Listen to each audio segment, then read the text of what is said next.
Émission du 4 octobre 2023. Bienvenue à tous.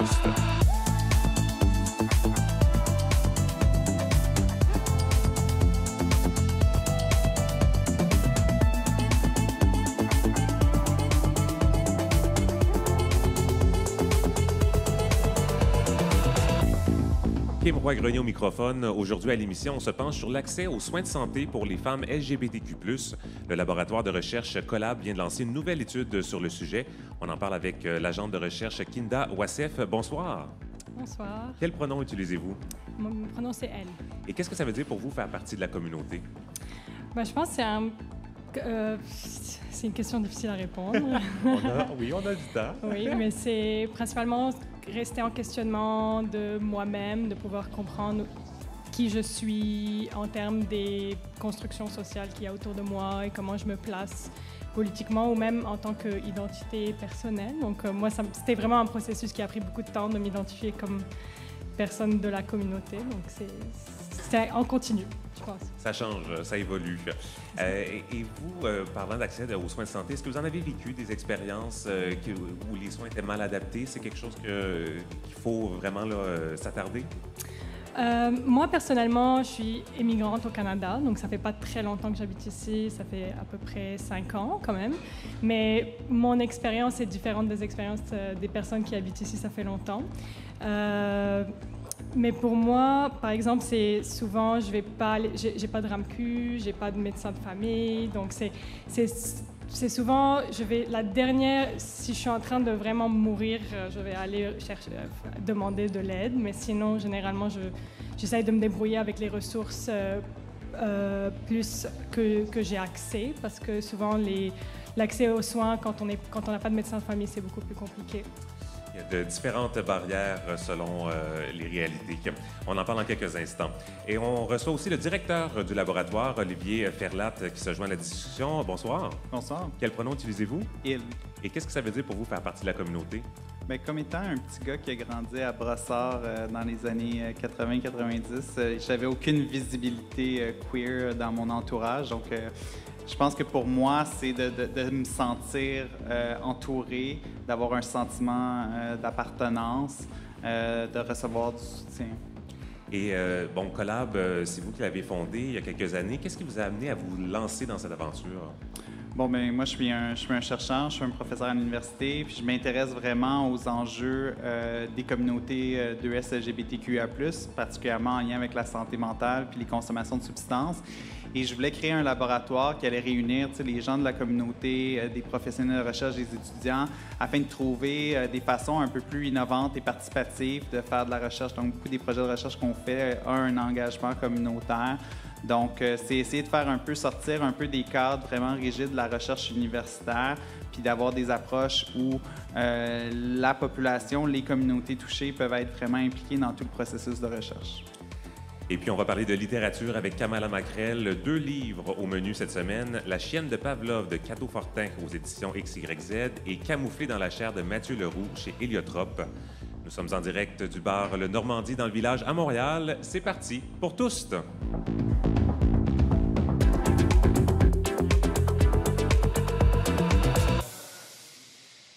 Collab est un laboratoire de recherche sur les communautés LGBTQIA+, afin de mieux comprendre les enjeux de santé qui leur sont propres. Il est situé à l'École de santé publique de l'Université de Montréal. Leurs travaux portent surtout, on vient de le dire, sur l'accès aux soins de santé, autant physique que mental, mais aussi sur la consommation de substances. Leur plus récente recherche, qui vient tout juste de commencer, porte sur l'accès aux services de soins de santé pour les femmes LGBTQ+. On en discute avec le directeur de Collab, Olivier Ferlat, et l'agente de recherche Kinda Wassef.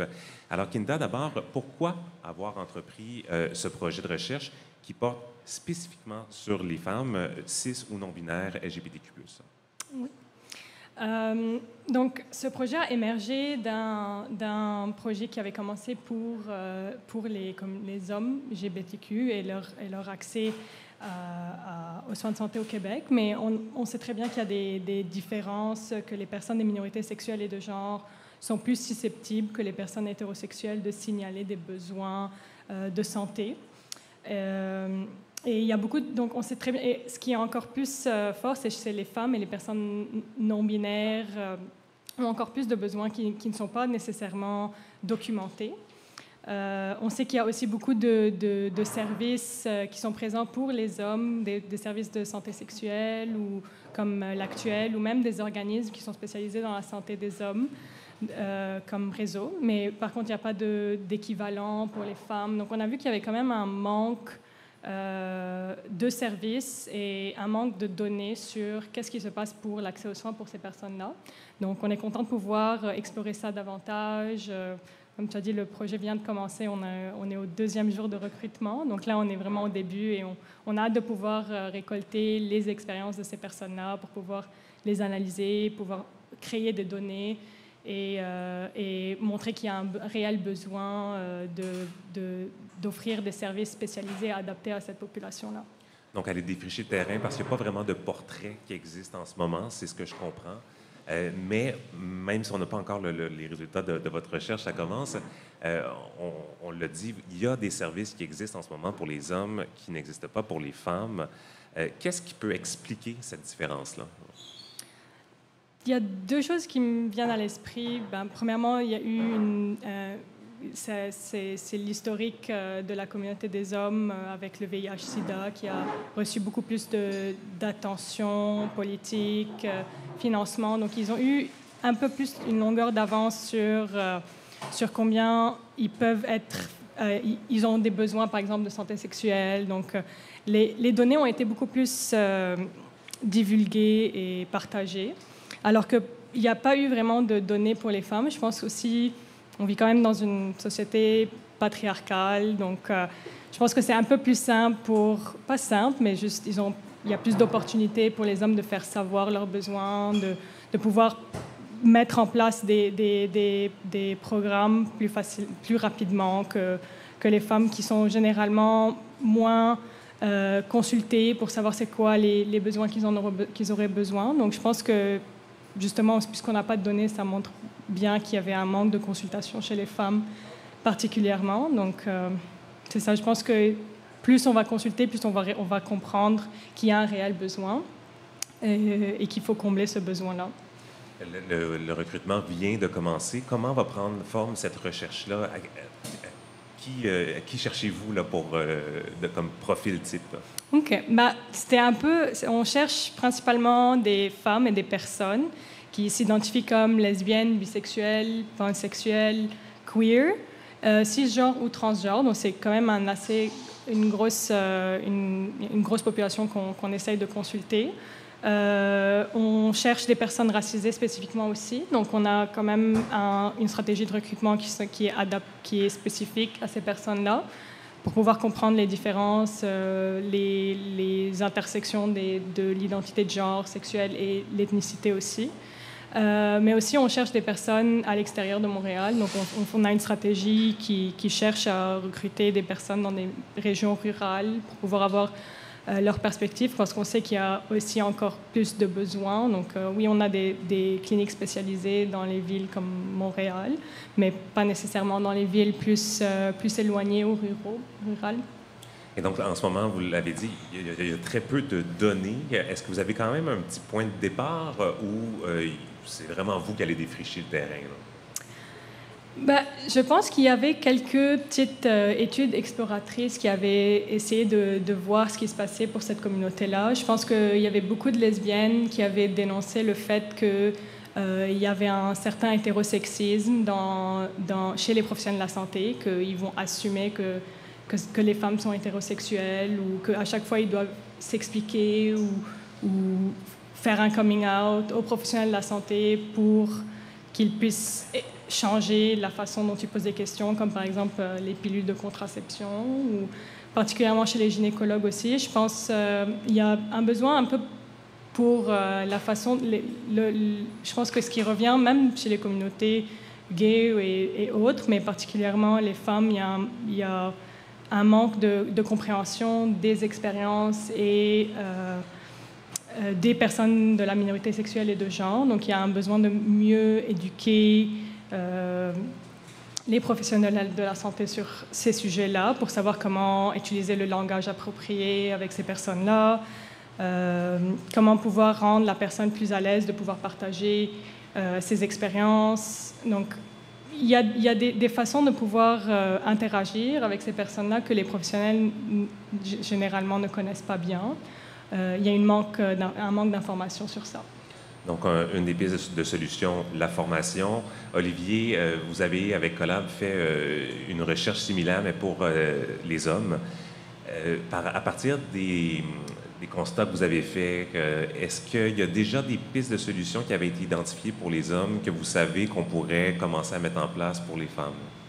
Oui, en fait, je pense qu'un des enjeux qui est ressorti vraiment fortement dans notre recherche sur les hommes, c'est le manque adapté de ressources en lien avec la santé mentale. Donc, on sait que la santé mentale, c'est le petit oublié un peu de notre système de santé. Il y a très peu, pour toutes les populations, très peu de services gratuits ou même de services qui sont facilement accessibles. Il y a des longues listes d'attente. Donc, c'était vraiment une des choses qui était vraiment ressorti aussi, mais c'est aussi difficile quand on cherche à trouver un professionnel en santé mentale, par exemple, de trouver un spécialiste qui comprend notre réalité. Puis c'est important, surtout si, si notre santé mentale, si les enjeux sont un peu liés avec notre identité aussi. Puis je me souviens de l'histoire de quelqu'un qui nous avait raconté dans cette recherche-là que lui, ça m'avait beaucoup marqué. Lui, il attendait dans le système public pour voir un professionnel de santé pour des problèmes de santé mentale. Il a attendu 2 ans. Et quand il a eu sa première rencontre avec la thérapeute du réseau public, elle comprenait rien à ces enjeux. Elle avait aucune connaissance des enjeux des communautés de LGBTQIA+.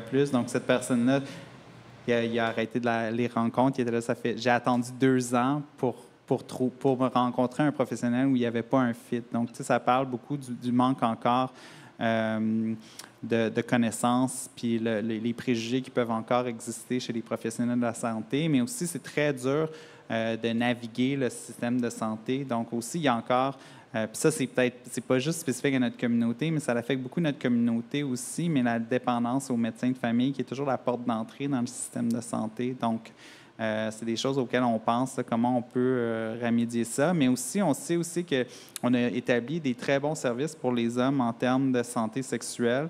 Donc, comment on pourrait mobiliser ces services-là où les hommes se sentent déjà confortables à venir pour qu'ils soient plus peut-être inclusifs pour la diversité sexuelle et de genre, puis aussi qu'ils puissent offrir peut-être aussi, certains le font déjà, des services adaptés en santé mentale.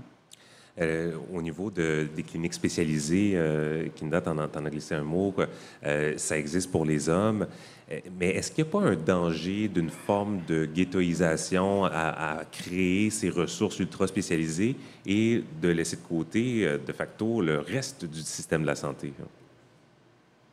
Olivier ou Kinda? Je peux répondre. Je pense que c'est 2 choses, parce qu'on le sait que il y a 2 choses. Un, il ne faut pas penser que on doit créer nécessairement une place où tout le monde doit avoir des services, où les personnes queer doivent absolument aller chercher leurs services. Donc, il y a aussi une chose à faire. Mais je pense que beaucoup de personnes de la communauté veulent un professionnel de la santé qui va les comprendre. Ils veulent aller dans un endroit où ils savent qu'ils vont être acceptés, qu'ils n'auront pas à expliquer plein de choses qui vont un peu de soi en lien avec leur identité sexuelle et de genre. Donc, je pense qu'il y a un besoin à combler, un désir avec ça, mais c'est sûr que la plupart des interactions que les personnes queer vont avoir avec le système de santé vont être à l'extérieur de ces services-là. Donc, à la même temps, je pense qu'en ayant des services adaptés, puis cette option-là pour les services adaptés pour les gens, je pense qu'il faut aussi adapter un peu mieux le système de santé, s'assurer que quand les gens vont dans certaines cliniques, les questionnaires sont appropriés, puis que les professionnels sont prêts, les nombres d'heures de formation que les professionnels de santé reçoivent dans leur curriculum en tant que médecin ou infirmière ou travailleur social, dépendant de la discipline, est quand même assez très limité. C'est reconnu comme étant très niché, mais on sait que tous les professionnels de la santé, peu importe où ils travaillent, vont rencontrer dans leur carrière et ont interagir avec des personnes de la diversité sexuelle et de genre. Donc, ils doivent avoir les connaissances parce que l'enjeu aussi, que les personnes... Un des enjeux que les gens critiquent souvent, c'est que, tu sais, quand tu vas chercher tes services de santé, que ce soit pour ta santé mentale, physique ou sexuelle, si tu as à expliquer des choses, tu deviens comme... le rôle change. Tu viens pour des services, mais là, il faut que tu expliques plein de choses sur ton identité de genre, ton orientation sexuelle. Donc, il y a comme un fardeau que c'est le patient qui doit éduquer le professionnel de santé. Puis ça devient comme... ça devient une chose qui peut être lourde pour les personnes, puis les personnes vont se dire, ben peut-être, vont se dire, ben OK, je vais attendre que ça soit plus sérieux avant d'aller voir un médecin, ou je vais juste pas y aller, ou je vais cacher mon identité sexuelle ou de genre. Puis au niveau de la formation, bon, c'est limité en ce moment. Est-ce que ça faisait partie d'une des recommandations de la précédente recherche sur les hommes d'augmenter cette formation-là ou de mettre des programmes de formation continue pour le professionnel qui a déjà été diplômé? Mm-hmm. Parce que je pense que, ben oui, c'était une des recommandations, puis je pense pas que c'est que les professionnels de santé veulent nécessairement mal nous servir, mais c'est sûr que ça prend, dans certains enjeux, des compétences un peu, puis des connaissances, puis une sensibilité un peu différente qu'on aimerait que ce soit à tout le monde. Puis c'est pas juste aussi les professionnels de santé nécessairement, c'est tout le monde dans le réseau. Certaines interactions vont être avec le staff d'accueil à l'entrée qui vont peut-être mégenrer quelqu'un ou qui vont poser des questions à une femme, votre chum n'est pas là, ou votre mari n'est pas là, ou votre conjoint. Donc, c'est comme, c'est pas, il y a à tous les niveaux des interactions dans notre système de santé, il y a des fois des places où on sent on nous envoie un signe qu'on n'est peut-être pas la bienvenue. Donc, c'est vraiment, il y a comme un travail de fond qui doit être fait. Oui, tous les corps de métier sont interpellés. Kinda, ces cliniques là, dont on parlait, qui sont spécialisées, c'est un modèle qui fonctionne bien dans un grand centre où il y a une forte concentration de personnes de la communauté. Vous l'avez dit, vous voulez recruter des gens des régions. Qu'est-ce qu'on peut faire ou comment on peut bien les servir alors qu'ils sont minoritaires dans leur milieu? J'ai juste une petite expérience personnelle à partager par rapport à ce qu'on parlait avant, par rapport à s'il y a une clinique spécialisée, qu'est-ce que ça peut apporter à ces personnes-là. Je pense que, par exemple, moi, j'ai eu beaucoup de mal à trouver des services qui sont adaptés à mes besoins. Par rapport au fait de ne pas d'être une personne racisée qui vient de quelque part d'autre, avec une culture un peu différente, des enjeux familiales différents. Donc, c'était assez... Avoir une intersection de plusieurs identités plus complexes et ne pas avoir quelqu'un qui comprend cette chose peut au final juste nous faire un peu genre laisser tomber. Je vais peut-être pas trouver quelqu'un, donc surtout pour les services de santé mentale, c'était ça principalement le problème. Mais par exemple, dès que j'ai vu, il y a une clinique qui est ouverte pour les personnes LGBTQ+, immigrantes. Et quand j'ai vu ça, j'étais comme... C'est pas comme si j'y vais tous les jours, là. C'est pas... je pense que je suis jamais allée, en fait. Mais juste savoir qu'il y avait cette option-là de pouvoir trouver quelqu'un qui comprend un peu ces enjeux-là, j'étais juste vraiment beaucoup plus réconfortée. Ça apporte un petit réconfort de savoir qu'il y a une ressource adaptée vers laquelle se trouver, même si on n'en a pas besoin au quotidien ou dès maintenant, de savoir qu'elle est là. Vous avez remarqué que ça a un changement sur votre bien-être. C'est ça. C'est sûr que savoir qu'elle est là, ça aide beaucoup.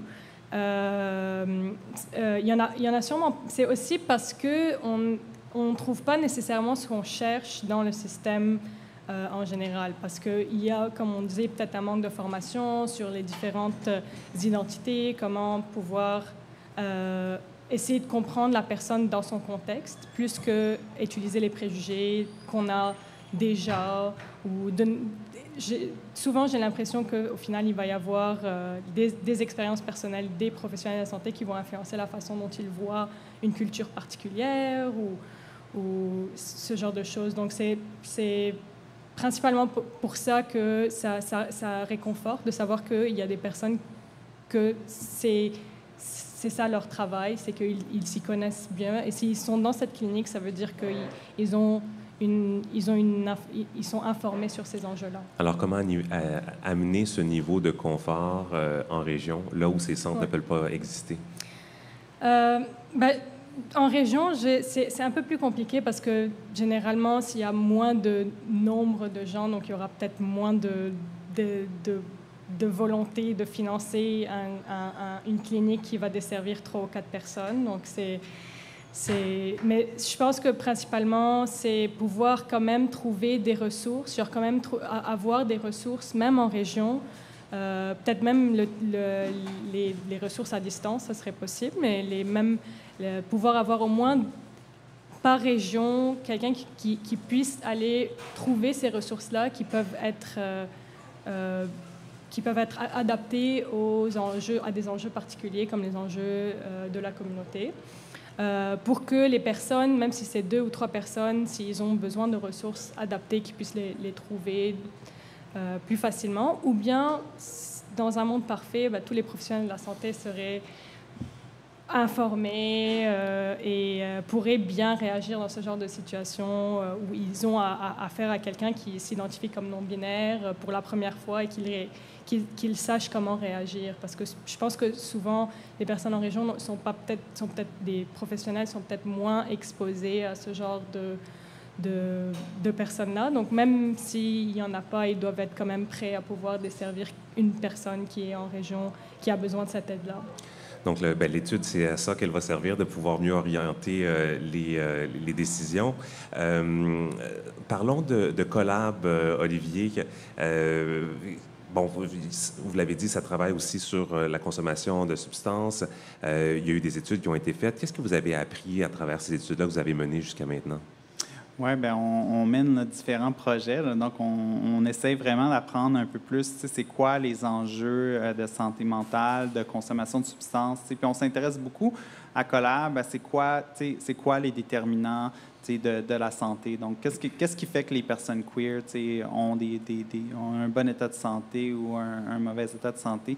Puis surtout, moi, ce que je remarque dans nos recherches, si j'aurais besoin de faire une constatation un peu générale, là, ce que tu me demandes un peu de faire, c'est que souvent, dans la recherche sur les populations queer, ben c'est la recherche qui est mise de l'avant souvent, c'est que on fait face à beaucoup d'enjeux de santé.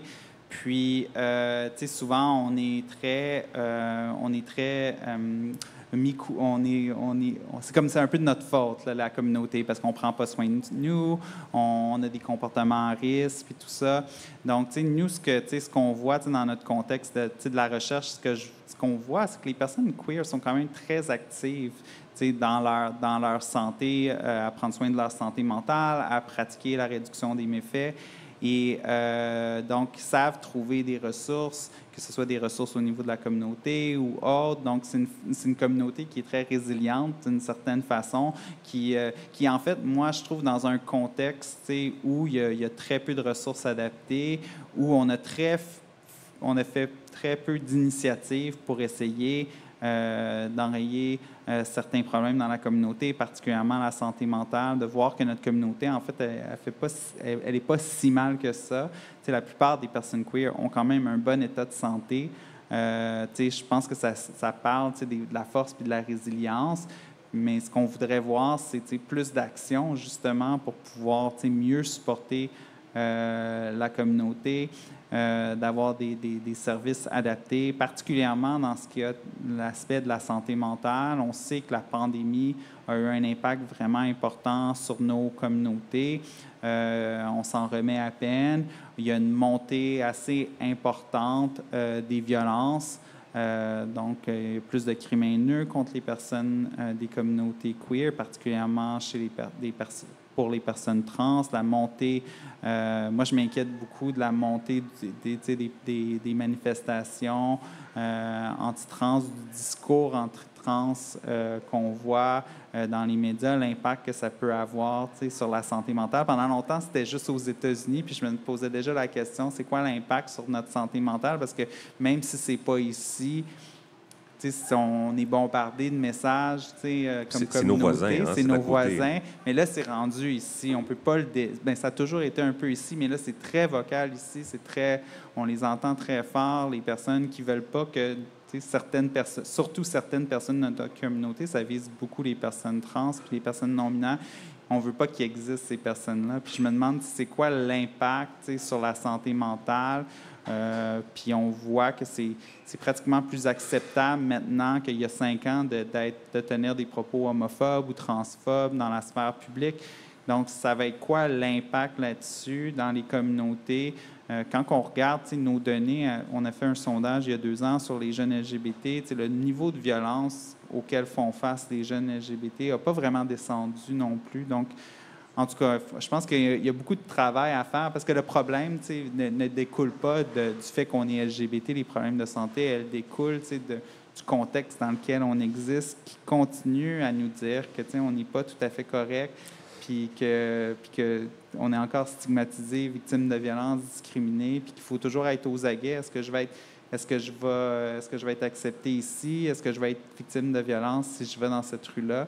Est-ce que je vais être accepté dans le système de santé? Est-ce que je vais être bien servi à cause de mon identité? C'est un stress important que plusieurs personnes LGBT continuent à vivre. Et d'ailleurs, dans vos interactions avec les gens de la santé publique ou les gens du gouvernement, je présume que vous avez eu quand même quelques contacts au fil des ans, est-ce que vous sentez une ouverture à prendre en considération ce que vous faites comme travail ou c'est encore un petit peu, comment dire... Bien, le problème aussi avec le genre d'enjeu auquel on fait face, c'est que les enjeux sont tellement structuraux. Oui, il y a des choses qu'on peut mettre en place. Je pense qu'on voit l'ouverture de plus en plus de vouloir financer certaines initiatives, mais on ne voit pas beaucoup d'investissements à long terme. On n'a pas, je pense que, mais beaucoup des enjeux, ça prend des enjeux structuraux. Une des choses dans laquelle je suis content d'avoir été impliqué, c'était vraiment toute la lutte pour bannir les thérapies de conversion au Canada, qui, je pense, était une lutte très importante, mais aussi pour la santé des personnes LGBT. Moi, c'est comme ça que je le vois. C'est des pratiques quand même qu'on sait qu'il y a des conséquences très négatives sur les personnes LGBT. Donc, il y a des changements qui se passent. Mais à voir à quel point va être pris. On le voit en ce moment où il y a un mouvement pour... On sait que les jeunes qui ont accès à des soins affirmatifs de genre, ça a un impact très positif sur leur santé mentale, que ça réduit les pensées suicidaires, le taux de dépression, mais on a des mouvements qui essayent de... Et même un parti conservateur qui a voté une motion pour bannir ces soins-là. Donc, on voit que... Parce que tout ce que vous dites là les points positifs, ouais, c'est documenté, là. Il y a eu de la recherche faite là-dessus. Oui. Il y a eu de la recherche. C'est pas sorti de nulle part. C'est pas sorti de nulle part. Donc, on sait un peu qu'est-ce qu'on doit faire, mais c'est ça un peu parce que, nous, on peut parler aux décideurs, mais il y a un changement qu'on doit... Il y a un changement sociétal qui va devoir arriver aussi. Ça, c'est un peu plus dur pour nous à accomplir, surtout dans un contexte actuel. Un climat social très difficile à naviguer. Vous avez parlé de consommation durant la pandémie qui avait un peu augmenté. Kinda, vous l'avez remarqué dans un projet sur lequel vous avez travaillé, Canapix, qui a aussi un volet approche artistique. C'est important dans votre démarche, je l'avais dit en ouverture, Olivier, de sortir de l'approche conventionnelle dans la recherche scientifique. Est-ce que vous pouvez nous parler un petit peu, Kinda, de cette importance? Bien, d'abord, de Canapix, c'était quoi? Et l'importance d'avoir ce volet artistique dans vos projets. Donc, Canapix, c'était vraiment ma première expérience en recherche. C'était vraiment incroyable pour moi de commencer avec un projet comme ça. Donc, on demandait aux jeunes, donc c'était des jeunes de 15 à 24 ans, de prendre des photos sur leurs expériences de consommation, comment est-ce qu'ils voient les liens entre leur consommation de cannabis, leur identité de genre, identité sexuelle, et aussi comment est-ce que cette consommation a été prise comment est-ce que ça a influencé leur santé mentale, donc tous les liens entre l'accès aux services de santé mentale, leur santé mentale, leur consommation. Et ça a commencé pendant la pandémie. Donc, on a fait c'était des entrevues. On donnait le temps aux participants de prendre ces photos-là, puis revenir et on en discutait dans des entrevues de one-on-one interviews, moi et la personne. Et c'était vraiment intéressant de pouvoir partir d'une photo et commencer par une photo, puis je leur demande pourquoi est-ce que vous avez pris cette photo, qu'est-ce qu'elle veut dire, qu'est-ce qui vous a inspiré pour prendre cette photo. Donc partir d'une image, comme on dit, on l'a répété plusieurs fois avec Canapix, qu'une image vaut 1000 mots. Donc on commence par la photo, puis on parle de toutes sortes d'expériences dans lesquelles ils étaient. Donc je pense que c'était une approche qui a permis aux personnes d'un peu diriger la conversation vers ce qu'ils voulaient vraiment parler, puisqu'on a une question comme ça que tu dois répondre. Donc la réception était meilleure, vous avez vu. J'ai senti que ça permettait aussi d'avoir une conversation plus fluide, d'apprendre à se connaître déjà à partir de la photo, pour que la personne se sente à l'aise de partager leurs expériences, parce que c'est souvent des expériences qui sont pas nécessairement faciles à en discuter à quelqu'un qu'on vient de rencontrer sur Zoom. Donc, je pense que c'était vraiment une expérience incroyable de pouvoir parler à ces personnes-là, de sentir qu'ils se sentaient à l'aise avec moi. Donc, c'était pour moi aussi assez empowering de voir que les personnes appréciaient ces entrevues, parlaient de leur santé mentale. On me disait à la fin que j'ai senti que c'était une séance de thérapie. J'ai jamais autant parlé de ma consommation de ma vie. Il y en avait beaucoup qui n'avaient jamais mentionné leur consommation à leur psychologue ou thérapeute ou travailleur social. Donc, c'était souvent des conversations ou des réflexions qu'ils n'avaient même pas eues avant d'avoir cette conversation pour le projet. Donc, il y avait beaucoup de personnes qui disaient que pendant la pandémie, j'ai beaucoup consommé, j'avais rien à faire. C'est souvent ce qui revenait beaucoup, c'est que quand j'ai le temps, je vais commencer à fumer.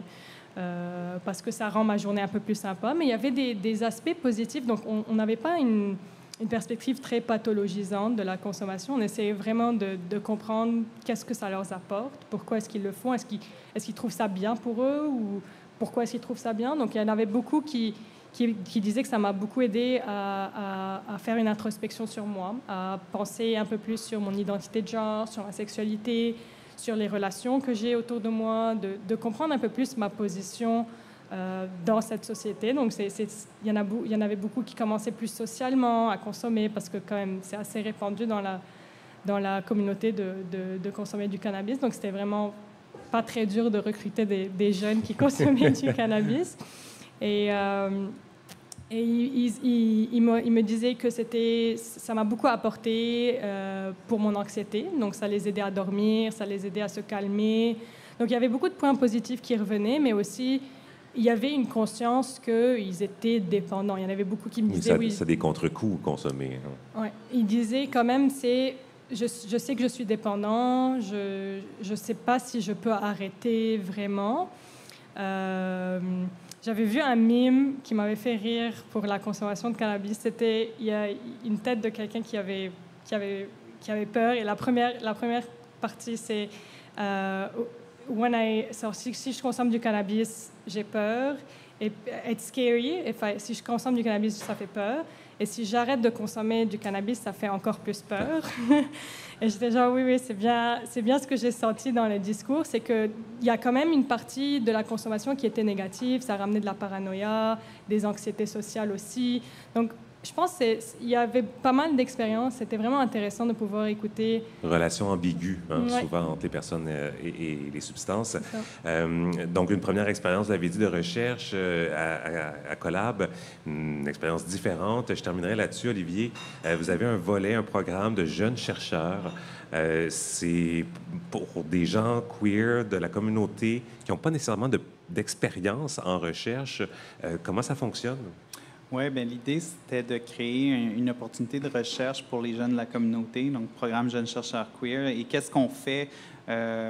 Souvent, tu sais, quand je travaille en recherche, il y a des gens qui veulent peut-être être exposés à la recherche ou ils veulent comprendre un peu plus la recherche ou être exposés à la recherche. Donc, on a créé un programme où, en fait, les jeunes viennent, on se rencontre à chaque semaine avec les jeunes.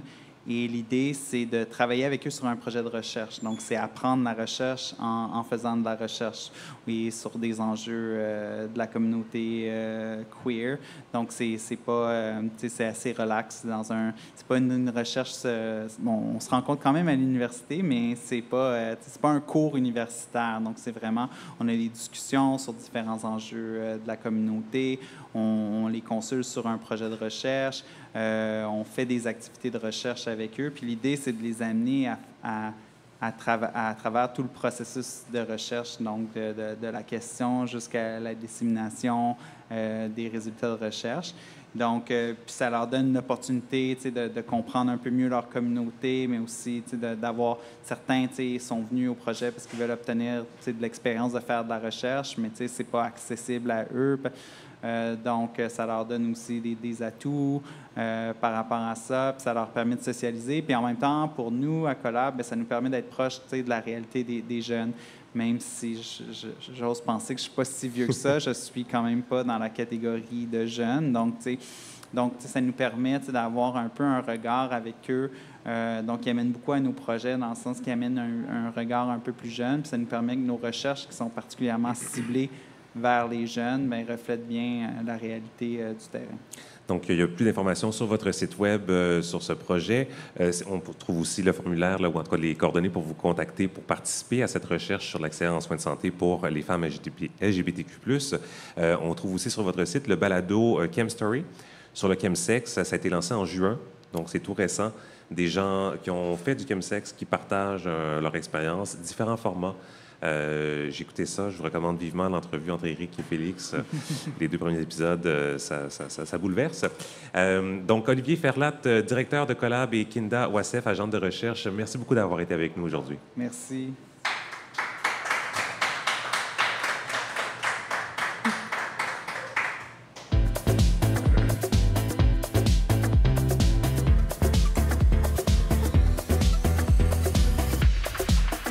En Saskatchewan, le premier ministre Scott Moe va finalement utiliser la disposition de dérogation pour s'assurer que sa politique sur l'identité de genre dans les écoles ne soit pas invalidée par les tribunaux.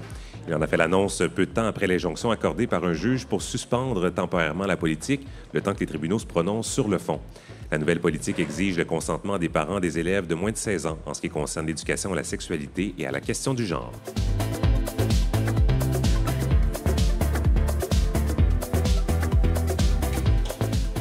Environ 1 personne sur 10 dans les communautés 2E LGBTQIA+, a suivi une thérapie de conversion selon les résultats d'une nouvelle revue scientifique internationale publiée aujourd'hui dans PLOS ONE. Cette proportion varie selon le pays en fonction des lois en vigueur. Le taux est par exemple plus élevé aux États-Unis qu'au Canada, où cette pratique est désormais interdite depuis l'an dernier. Les hommes, les personnes trans et les personnes racisées sont les groupes les plus exposés aux thérapies de conversion.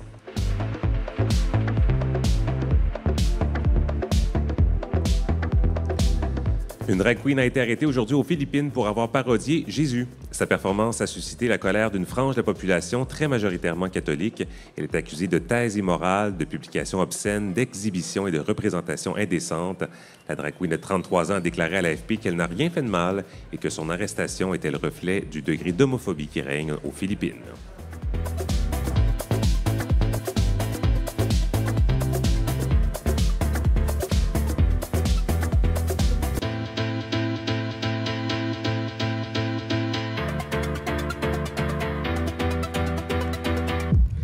J'en profite pour vous inviter, cher auditoire, à nous écrire si jamais vous avez des événements, des nouvelles à nous rapporter. Ça va nous faire plaisir d'y donner suite et d'en parler à l'émission. Vous pouvez nous contacter à notre adresse courriel info@commercialtouste.com ou encore sur nos plateformes Facebook, Instagram. Oui, ces 2-là prioritairement pour nous contacter. Et puis, c'est maintenant l'heure de jaser littérature avec Kamala Macrel.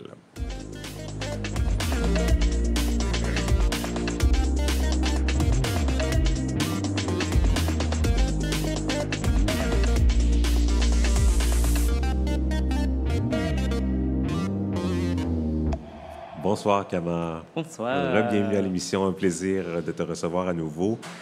Pour ce soir, tu nous as préparé une chronique en binôme, deux œuvres choisies pour des liens qu'elles ont entre elles, des livres, oui. Le premier, La chienne de Pavlov de Cato Fortin. Qu'est-ce que ça raconte? OK, plongeons dedans. La chienne de Pavlov de Cato Fortin. Alors déjà, je tiens à commencer. C'est le premier roman de Cato Fortin. C'est son tout premier roman. Et donc, c'est l'histoire de Jeanne. Donc, tout le récit est écrit du point de vue de Jeanne, qui est une jeune femme dans la trentaine qui... Tu sais, gère la vie d'une jeune femme dans la trentaine, avec tout ce que ça oui, amène. le jeune adulte. Mais ça commence au tout début, en fait, avec la mort de sa grand-mère. Donc, elle est au chevet de sa grand-mère, Thérèse, alors que Thérèse va bientôt mourir. Et là, pendant qu'elle s'occupe de Thérèse, elle découvre que Thérèse a un tatouage sur la fesse droite qui dit « slut », spécifiquement. Et là, de là s'enchaîne une. Donc, ce qu'elle dit, ma grand-mère avait le cul tatoué et je n'en savais rien. Et maintenant, son cul n'existe plus. » Donc là, à travers le récit, à travers le reste du roman, en fait, c'est qu'à la fois, elle essaie de passer à travers son deuil, donc le deuil par rapport à la grand-mère, mais aussi d'autres deuils qui se passent dans sa vie. Donc elle a une rupture amoureuse, par exemple. Donc elle a une grossesse interrompue aussi. Donc elle passe à travers plusieurs deuils, mais au centre de tout ça, elle veut apprendre, mais c'était qui Thérèse? Et elle était très, très proche de sa grand-mère, mais là, tout d'un coup, elle apprend il y avait peut-être une vie que Thérèse avait. Qui était cachée. Voilà. Et donc, là, il y a une quête pour aller découvrir cette histoire-là. Exactement. Et là, en fait, et c'est là où ça devient encore plus intéressant, c'est en allant vider l'appartement de Thérèse, de sa grand-mère, elle découvre que sa grand-mère était en fait travailleuse du sexe, camgirl, et aussi activiste pour la sexualité des personnes âgées. Mais tout ça en étant caché de sa famille. Ben, du moins de sa petite fille. OK, petite fille. De moins de sa petite fille. Donc, en fait, Thérèse, elle avait donc toute une pratique de sexuelle, de camgirl, mais aussi elle avait créé sa propre fondation, son propre organisme, où elle est allée dans les CHSLD pour parler, en fait, du fait qu'on désexualise les personnes âgées et que dans différents contextes, en fait, ça nous rend mal à l'aise même de reconnaître que des personnes âgées peuvent avoir une sexualité. Et donc, il y a l'autre partie du récit qui est vraiment l'histoire de Thérèse, parce qu'en fait, ce qui se passe, c'est que la petite fille, Jeanne, trouve, en fait, tu sais, la collection dildo, etc., tous les trucs de oui, c'est Thérèse. Elle qui vide les boîtes, là. Mais elle découvre aussi le petit bureau, le petit studio où Thérèse travaillait, tu sais, avec sa webcam, etc. Et là, elle va tout de suite sur le site web de Thérèse, parce que Thérèse avait un site web, forcément, et elle s'y est inscrite tout de suite pour aller voir les vidéos. Et là, j'aimerais bien vous lire un extrait, un petit extrait, parce que ça c'est la première fois où on rencontre Thérèse, donc la voix de Thérèse. Donc, elle trouve le site web, elle s'inscrit au site web, et là, elle clique sur la première vidéo pour voir qu'est-ce que sa grand-mère raconte. Donc là, c'est la voix de la grand-mère, ça commence. « Bonjour, je m'appelle Thérèse. Je suis activiste, artiste de performance et camgirl. Sur le web, on m'appelle la chienne de Pavlov. Vous savez c'est qui Pavlov? Pavlov, c'est pas mon mari, c'est un scientifique russe qui a proposé le concept de conditionnement. Il faisait sonner une cloche au moment de nourrir son chien. Puis, à un moment donné, il suffisait que la cloche sonne pour que le chien se mette à saliver. Pavlov avait réussi à conditionner un réflexe chez son pitou. C'est quoi le lien avec mon nom? Pour faire simple, le chien, c'est ma chatte. Et le but, c'était de la faire saliver parce qu'après la ménopause, c'était le désert du Sahara dans mes culottes. Mon truc, c'était de me pincer les mamelons bien fort pendant chaque orgasme, qui était à peu près le seul moment où j'étais capable de sécréter. Après quelques mois, il suffisait que j'effleure mes mamelons pour devenir bien lubrifiés. Après 2 ans, j'ai réussi à éjaculer pour la première fois. J'avais 67 ans. quand même tout un témoignage comme ouverture, comme vidéo de présentation. Ça doit être tout un choc là, pour sa petite fille. Ben, ce que j'aime bien dans cette écriture, donc aussi pour parler un peu de l'écriture elle-même, le roman est écrit dans une écriture, ce que moi j'appellerais une écriture féminine, dans le sens que, tu sais, dans l'histoire littéraire, dans le canon littéraire, il y avait une manière d'écrire où c'était toujours... c'était l'homme qui pouvait publier. Pendant longtemps, c'était que des hommes qui pouvaient publier. Donc, il y avait une manière d'écrire où tout doit être toujours très rationnel, tout doit être pensé d'une certaine manière. Et il y a une écriture féminine qui est ancrée vraiment dans le ressenti féminin, qui permet de jouer dans le langage. Une des choses particulières avec ce roman en particulier, c'est que tout est écrit dans des petites phrases très simples. Et ça crée un rythme que je trouve vraiment extraordinaire, qui te permet de rentrer dans la subjectivité de Jeanne. Donc, à travers tout ça, d'un côté, oui, il y a le choc de la petite fille, mais aussi, elle se pose des questions sur qu'est-ce que ça veut dire pour elle, pour sa sexualité, pour ses amis, pour ses communautés, mais aussi qu'est-ce qu'elle a à apprendre de Thérèse qu'elle n'a jamais pu apprendre de son vécu, et comment est-ce que maintenant ça peut changer ses relations, surtout sa position en tant que femme dans la société. Et on la suit. Est-ce que c'est un livre écrit au jeu quand vous parlez de subjectivité? Oui. On plonge là, vraiment avec elle, dans sa tête, dans ses émotions. Voilà, c'est ça. Donc là, j'ouvre une page au pif, mais ça dit « Je tremble encore quand je vois du sang sur le papier toilette. La peur me revient d'un coup chaque fois. Mon corps fige complet, ma tête aussi. » Et j'aime bien, il y a quelque chose dans ce rythme, tu sais, où tout est tout juste une phrase, et ça ajoute un nouveau, et ça ajoute un niveau. Donc pour moi, ça offre une entrée dans une subjectivité que je trouvais très, très forte. Voilà pourquoi je voulais en parler. Et il y a des liens à faire avec le deuxième livre dont vous voulez nous parler, Camouflé dans la chair, de Mathieu Leroux. Oui, tout à fait. Mathieu Leroux. Alors, Mathieu Leroux... a publié, c'est son troisième roman, c'est son quatrième livre et son troisième roman. Ses deux autres romans sont Dans la cage et Avec un poignard. Et il a une autre collection d'essais hybrides qui s'appelle Quelque chose en moins, choisis un coup de poing. Je parle, étant donné que j'ai lu tout son corpus, j'en parle parce que Mathieu Leroux a une particularité dans son écriture, c'est une des personnes qui écrit la violence.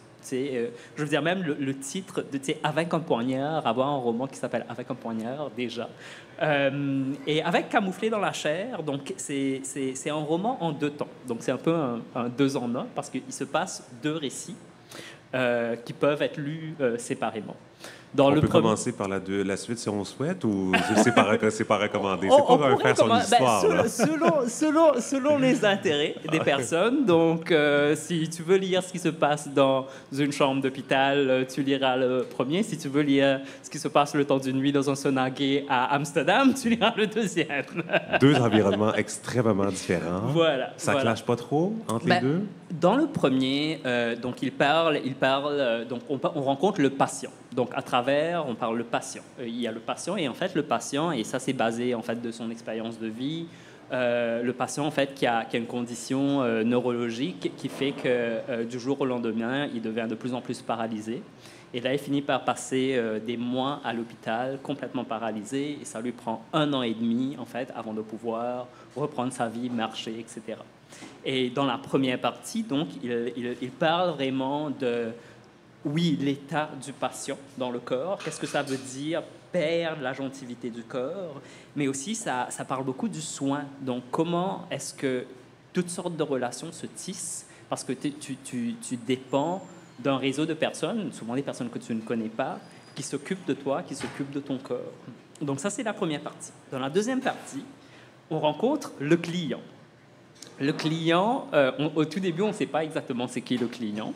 Il y a un moment où on comprend que le client était le patient. Ça arrive plus tard. D'ailleurs, je vais vous partager ce petit extrait parce qu'il est très, très fort. Et là, on rencontre le client. Le client, lui, arrive lors d'une soirée dans un sauna gay à Amsterdam, et il passe toute la nuit. Il déambule, il y a des aventures, etc. Et je pense qu'il y a quelque chose dans les deux textes qui parle de l'intimité du corps, qui parle des fluides, qui parle du toucher, qui parle du lien au corps, dans des contextes complètement différents. Et ça, je trouve assez intéressant. Et ensuite, il y a des petits trucs, même dans la forme littéraire, que Mathieu Leroux fait. Tu sais, par exemple, quand, au tout début, il y a des listes, en fait, de tous ces médicaments. Donc, acétaminophène, 325 mg aux 4 heures. Céline, 75 mg au coucher, par exemple. Donc, tu as une série comme ça, alors qu'une fois que tu arrives au sauna, là, tu as une liste de choses qui sont vendues au sauna. Gel lubrifiant, bouteille de 200 ml. Gel lubrifiant, bouteille de 100 ml. Poppeuse, bouteille de 10 ml. Donc, il y a une écriture miroir voilà, un peu donc entre les deux. Il y a certains éléments qui se répètent là-dedans, mais il y a un moment en particulier, un petit extrait que j'aimerais bien vous lire. Donc là, le client est dans le sauna, passe sa soirée au sauna, etc. Et à un certain moment, il y a ce petit paragraphe qui, pour moi, m'a vraiment percuté. Ça dit... Donc là, ça parle de tous les hookups qui se sont passés pendant cette nuit. Et là, il dit « La richesse de certains contacts, ici, lui rappelle la force de certaines rencontres faites à l'hôpital. Des étrangers qu'on ne revoit jamais, des gens qui marquent, font une encoche précise dans un parcours. Deux communautés qui touchent, pensent, écoutent, résistent. » Et pour moi, c'était vraiment le moment fort, parce que quelque part, dans les deux cas, oui, il y a un lien au corps, il y a un lien à la chair, mais c'est sûr que quand je le lisais, j'étais genre, c'est où le lien entre le sauna et la chambre d'hôpital? Mais pour moi, c'était vraiment ce moment, en fait, que j'ai trouvé très, très fort. Et il y avait une ressemblance ou des liens entre la manière qu'ils percevaient les professionnels versus les gens qu'ils rencontraient dans le sauna? Mais une des choses, en ce moment, il y a le moment où il doit quitter l'hôpital après très longtemps. Et il en parle comme un deuil médical. Tu sais, qu'il a un deuil à faire par rapport à toutes ces personnes qui se sont occupées de lui. Et là, il se questionne, mais comment est-ce que je vais reprendre ma vie seule? Et à un certain moment même, il parle un peu de la relation que tu as avec les infirmiers, les préposés, etc. Presque comme une relation amoureuse. C'est presque comme une relation d'amant, parce que ça devient un peu le seul contact physique que tu as, c'est le seul contact quotidien que tu as. Donc il y a quelque chose dedans que j'ai trouvé, que je trouvais un lien fort. Et l'autre parallèle que je dirais, et là je vous lis encore un petit extrait de la toute fin. Donc là, il finit sa soirée au sauna, et là il dit il y aura d'autres nuits comme celle-ci, à la fois identiques et différentes. Mécanisme reproductible. La faim s'éveillera en général de la même façon dans le bas-ventre. Puis, en se propageant vite, elle se manifestera dans l'accélération du pouls au niveau de la poitrine et des tempes et dans l'assèchement de la bouche. Excitation et névrosité superposées. Et alors que de l'autre côté, ici, il parle en fait, de cette espèce d'énergie sexuelle qui vient du bas-ventre et ensuite qui prend tout le corps, alors que le début du récit à l'hôpital, c'est vraiment le corps qui se paralyse de petit à petit, qui se paralyse petit à petit, et toutes les fonctions se perdent. Et je trouvais aussi cette espèce d'effet miroir intéressant. D'un côté, il y a un contraste d'un côté qui parle en fait de toute l'énergie qui revient, et de l'autre en fait toute l'énergie qui se perd. Et à travers tout ça, il y a toute cette relation au corps, toute cette relation aux soins, toute cette relation à la sexualité qui pour moi parle aussi par rapport à la chienne de Pavlov, parce que là on parle aussi de sexualité, mais on parle de sexualité de personnes âgées, on parle d'une forme de sexualité qu'on ne reconnaît pas, on parle d'une relation au corps d'une autre manière. Je trouvais qu'il y avait des parallèles, même si c'est des écritures très, très, très, très différentes, je trouvais qu'il y avait quand même des parallèles dans ces deux livres qui viennent tous les deux de sortir récemment. Cette année. Donc, La chienne de Pavlov de Cato Fortin, publié aux éditions XYZ, et Camouflé dans la chair de Mathieu Leroux, c'est publié chez Héliotrope. Et en terminant, on ne peut pas ne pas parler de ton livre. Un tout petit mot, je sais que tu ne voulais pas beaucoup en parler longtemps, mais ça vient de sortir... un livre jeunesse. Cette semaine, oui, un album jeunesse qui s'appelle Indrazal et la quête de l'océan, qui d'ailleurs est mon premier livre en français aussi, maintenant que j'y pense. Félicitations. Merci. Et c'est un récit écologique sur les îles. En fait, en 2020, il y a eu un vraquier qui s'est naufragé, qui s'est échoué sur la côte de l'île Maurice, d'où je viens. Et il y a eu plus de 1000 tonnes de fuel qui s'est déversé dans le lagon, qui est la plus grande crise écologique de toute l'histoire de l'île. Et ça, c'était en 2020, et je le vivais beaucoup comme un deuil d'ici. Et à un certain moment, je me suis dit, comment est-ce que je transforme ce deuil? Et c'est comme ça que je me suis dit que je voulais offrir quelque chose pour la nouvelle génération. Donc j'ai écrit ce conte écologique et maintenant c'est un livre et il est sorti en librairie. Félicitations, j'ai vu les images cette semaine là, du dévoilement du livre de la boîte. Kamala Macrel, merci beaucoup. Merci beaucoup. La semaine prochaine, ce sera le retour de Garance pour des suggestions musicales.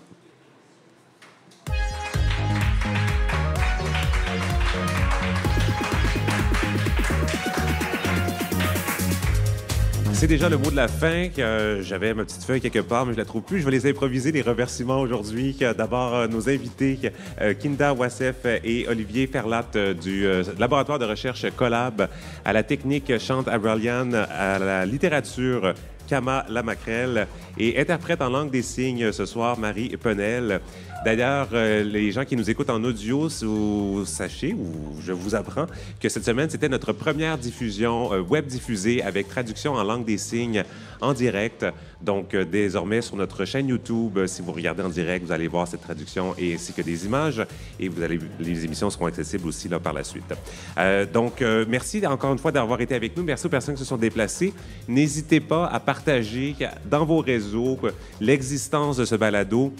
On a besoin de vous pour se faire connaître, mais aussi se rassembler, puis célébrer ensemble les beautés de nos communautés. Merci de vous être déplacés, merci d'avoir été là et je vous dis à la semaine prochaine.